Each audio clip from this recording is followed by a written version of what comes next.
we kind of felt that Ted and John could sustain a totally different story. They were two characters that were very strong in and of themselves, and so it was conceivable to do a sequel that would be worthwhile, because for me there's no reason to do it if you're going to repeat the same movie. It's not satisfying for the audience, and it's really boring for us. So it was fun to go in and just kind of figure out what we could do with these characters that would be completely different from what we did in the last movie. As amazing as it would be if a teddy bear came to life, at some point people would start to see it as the norm. They would have to. Human beings are very adaptable and very quickly adaptable. And so probably fairly soon after it happened, people would be like, oh, well, that happened, you know, moving on. And we tried to keep to that idea, and we figured eventually the subject of what Ted's legal status is would come up. And you know, human beings are inherently tribal. We have a need to kind of put people into little groups to our own detriment. And you know, there probably would be some resistance to let a talking teddy bear into our club, you know, in the same way there's resistance to let gay people into the club, and you know, at a certain point in time, let black people into the club. There's always that resistance. You know, Amanda has a line in the movie where she says, in every civil rights conflict, we're only able to recognize the just point of view years after the fact. We never see it while it's going on. We always think this time is different.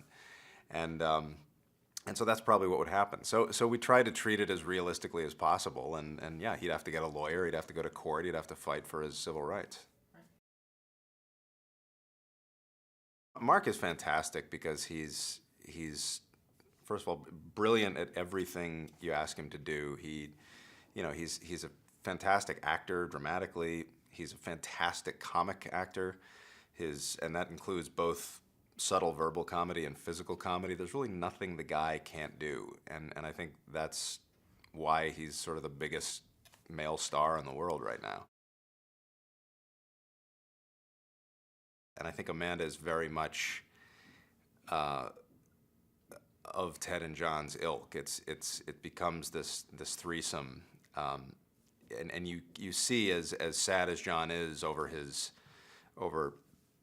the loss of Laurie, that it becomes clear very quickly that this was probably the person who was more suited to him. And you just like her. I mean, Amanda's really funny. She's you know, she brings it dramatically when you need her to, and again, she's just great to work with. Donnie wants to cut Ted open and figure out what makes him tick, and thereby manufacture, you know, millions of Teds for every child in America, including himself. And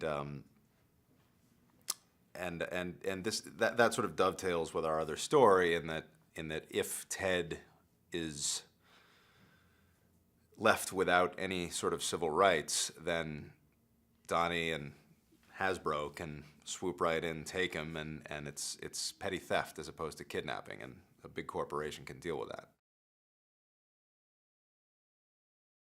Morgan Freeman is I mean, look, that was a huge coup for us to get him in this movie, and particularly for that part. The character is this fictitious civil rights attorney who's sort of the most predominant one in the country, and so we really needed somebody who, when you open that door to his office and he stands up, you instantly know that this is the wizard at the end of the yellow brick road.